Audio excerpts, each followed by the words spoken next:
जय जय राम। सादर नमन परम प्यारे राम, परम पूज्य गुरुजन, परम दिव्य आत्माएं और आप सबके मंगलाशीष ले परमेश्वर कारण कृपा करके अपने श्री चरणों में लेकर आए हैं। उनका बारंबार धन्यवाद, अनंत बार धन्यवाद, अनंत बार धन्यवाद। गुरुजनों की अकारण कृपा से वे हमें इस समय मन के रूपांतरण में लेकर आ रहे हैं। उनका बहुत बहुत धन्यवाद, अनंत बार धन्यवाद, अनंत बार धन्यवाद।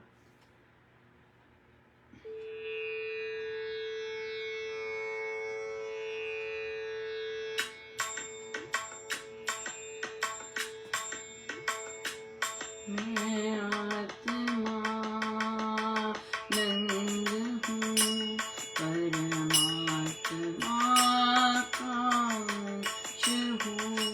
मैं आत्मा नंद हूँ, परमात्मा का अंश हूँ।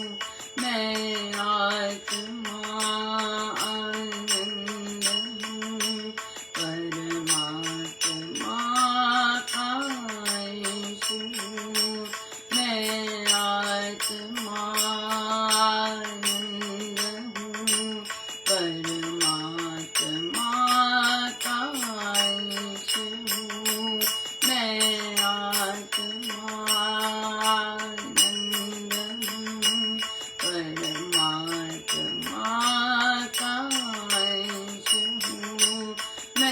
आत्मा आनंद हूँ, परमात्मा का अंश हूँ। मैं आत्मा आनंद हूँ, परमात्मा का अंश हूँ। मैं आत्मा आनंद हूँ, परमात्मा का अंश हूँ। मैं आत्मा आनंद हूँ, परमात्मा का अंश हूँ। मैं आत्मा आनंद हूँ, परमात्मा का अंश हूँ। मैं आत्मा आनंद हूँ, परमात्मा का अंश हूँ। मैं आत्मा आनंद हूँ, परमात्मा का अंश हूँ।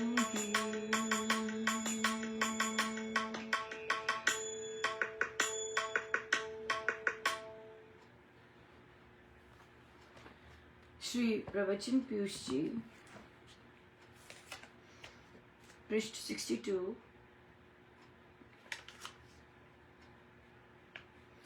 ध्यान करो कि जैसे विद्युत कोश में शक्ति है, ऐसे ही मंत्र शक्तिशाली है और इससे शक्ति स्फुरित होगी। ऐसा समझने से ही लाभ होता है। मंत्र निधान की आराधना करने के समय ऐसी धारणा होनी चाहिए और ये पूर्ण ज्ञान होना चाहिए कि ऐसी भावना में ही अवश्य कृपा होती है। किसी न किसी बात की भावना बनानी चाहिए, तभी तो विचार आता है कि कृपा कैसे आती है। जैसे खिड़की के खोलने से पवन तेज प्रकाश होता है, ऐसे ही जब सिमरन करना आरंभ किया तो समझो हमने हृदय के द्वार खोल दिए। ऐसा जो समझे तो फिर कृपा के आने की समझ भी आती है। जो कुछ हमारा कर्तव्य है वह तो हमें करना ही है, करना चाहिए। जादू हो जाएगा ऐसे कम सोचो। अपना प्रयत्न करो। भावना का भवन बनाना तो अपना काम है, परिस्थिति बनानी चाहिए। यार महाराज सब जानते हैं, कहते जादू हो जाएगा और सारे आई थिंक यही चाहते हैं कि जादू हो जाएगा, लेकिन होता है जादू कब? गुरु का कहना मानने से जादू होता है, बिल्कुल होता है। इसमें कोई डाउट नहीं है। लेकिन गुरु का कहना मानने से, गुरु जब प्रसन्न होते हैं तो जादू होता है। एक सदिका जी ने शेयर किया, उनके साथ ये घटना दोबारा से घटी। पहले बार भी घटी थी, वे ऑनलाइन ड्यूटी देते या कुछ ऐसा सत्संग करते, पति घर आए, बड़ा आपस में अच्छा है उनका, लेकिन इस बात पे चिल्लम चिल्ली करते हैं पति, आज जोर जोर की चिल्लाई, ये क्या वो क्या है, तुम यही लगी रहते हो, तुम्हारा काम धंधा ही है। क्योंकि ऐसा वो बोलते नहीं है, पर इस बात के लिए खूब बोले। उन्होंने सारे ग्रुप से निकल गई, सब सब डर डर डर डर डर डर करके जहां जहां थी सब निकल गई। और जी अब जब जब सामने आई असलियत, उन्होंने कहा अरे भाई ये बंदा तो वैसे का वैसा है। मैंने तो सारा कुछ छोड़ दिया, पर ये तो ऐसे का ऐसे ही है। फिर उन्होंने कहा कि नहीं भाई मुझे ले लो प्लीज। तो अब परसों चौथ फिर से ऐसा इंसिडेंट हुआ, यही लगी रहती हो, तुम्हें शेयरिंग करनी है, तुम्हें ये करना है, तुम्हें ये करना है, बाहर ये है, तुम्हें कुछ। तो उन्होंने बात की, तो महाराज को याद था, मुझे तो याद नहीं था। महाराज कहते पहले छोड़ चुकी है। मैंने कहा मैंने कहा ये तो आप पहले कर चुके हैं काम। उनका ये तो आप सारा कुछ छोड़ चुके हैं पहले, अब देख लो क्या करना आप। तो कहते, तो उन्होंने नहीं छोड़ा, और कहते नहीं कुछ भी नहीं हुआ था, जितना मर्जी छोड़ लो, जितना मर्जी कर लो, अगला वैसे ही रहता है। बिल्कुल सही बात है। और फिर कहते आज उनके घर सत्संग था, ओहो, उन्होंने कहा मैं बता नहीं, उनका स्पेशल मैसेज आया कि मैं बता नहीं सकती, एक अकेला कोई सत्संग कर रहा है। इतना जबरदस्त आनंद था, मैं बता नहीं सकती। कहते साधना में, सत्संग हॉल में जैसा आनंद होता है, बिल्कुल ऐसे ही था। उनका वो तो फिर प्रसाद देना ही था। गुरुजनों ने प्रसन्न तो होना ही था कि तुम इस नॉनसेंस को, तुम बहरी तुमने सुना, तुम बहरी बनी, और फिर गुरुदेव ने आनंद दिया। बहुत बहुत सुंदर। ऐसे होता है यार, क्यों नहीं आनंद देंगे। इस तरह का सत्संग हम कितना कुछ बाकी कर लेते हैं, फटाफट सत्संग। हाँ तुम शॉपिंग करती रहती हो, ये करती रहती हो, वो करती रहती हो, किसी में भी चिल्लाएंगे, 2 दिन के लिए बंद होगा, फिर शुरू कर लेते हैं। लेकिन सत्संग जो है, सत्संग पे बोलता है कोई तो सारा कुछ ही बंद करके बैठ जाते हैं, जो कि वो बिल्कुल सही बात नहीं है, बिल्कुल सही बात नहीं। तो इसलिए मिरेकल्स फिर होते हैं, बिल्कुल मिरेकल्स होते हैं, प्रोवाइडेड स्वामी जी महाराज ने जैसे कहा परिस्थिति बनाई है, ऐसे जो अपनी बुद्धि होनी चाहिए, कौन सी चीज त्यागनी है और कौन सी चीज नहीं त्यागने वाली है, कहाँ बहरे बनना है और कहाँ अंधे बनना है। राइट, ये बहुत सुंदर महाराज, बहुत ही अच्छा है कि इतना तो महिलाएं इतनी इंटेलिजेंट होती हैं, इतना कुछ संभाल लेती हैं, तो उन्हें ये डिसीजन करना आना चाहिए। कई पुरुष भी होते हैं महिलाओं की चैं चैं में और ताने में सत्संग छोड़ देंगे। क्यों? महिलाएं भी ऐसे करती हैं, आदमी बोले कुछ सत्संग के बारे में, सब कुछ ही बंद करके बैठ जाती है। नहीं, अधर्म की बात कर रहा है पति, अधर्म की बात जब करता है, वो तो ना उसके साथ अधर्म में हाँ में हाँ मिला देनी है, अधर्म का काम है ना। अगर आप अपना सारा कर्तव्य करके सत्संग जाते हैं और वो रोकता है, तो वो अधर्म कर रहा है ना, अधर्म में तो ना उसका साथ देना है, बिल्कुल नहीं।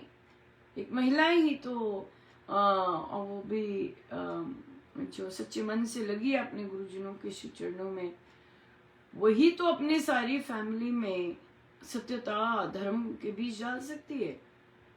हाँ, तो अधर्म को तो बच्चों को भी सिखाना है। नो इसमें तो मैं तुम्हारा साथ नहीं देने वाली, ये अधर्म का काम है। यस, अधर्म के काम में नहीं साथ देना, धर्म के काम में साथ दो।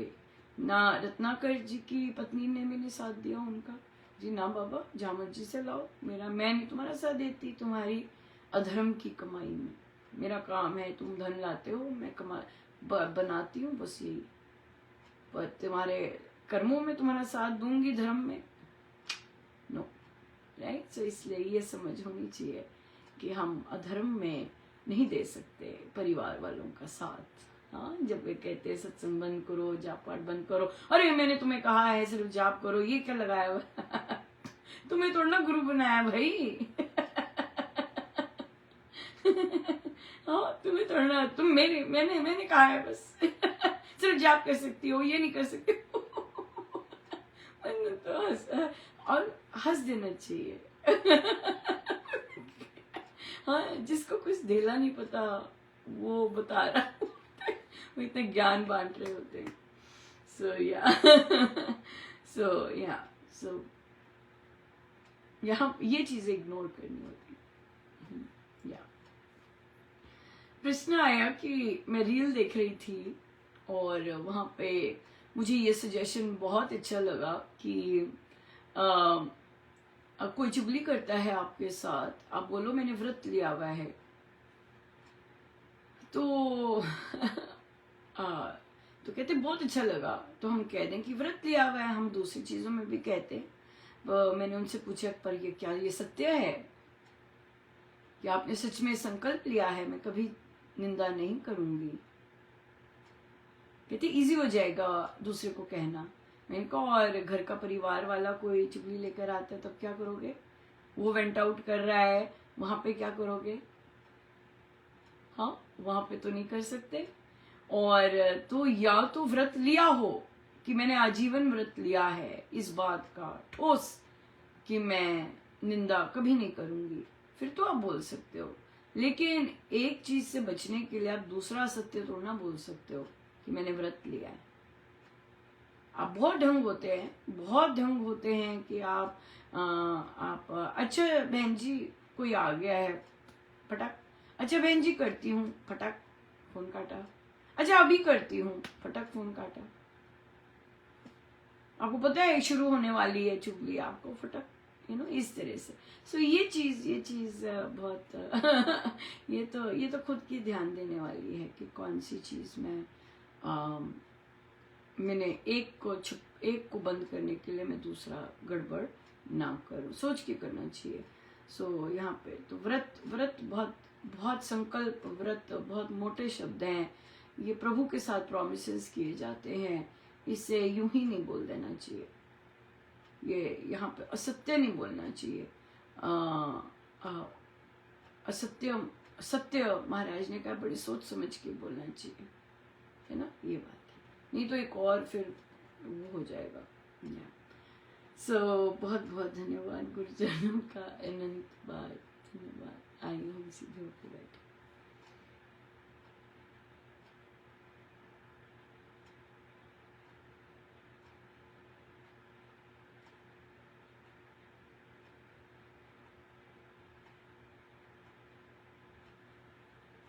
सब गुरुजनों का उनके श्री श्री चरणों में जय जय राम, जय जय राम।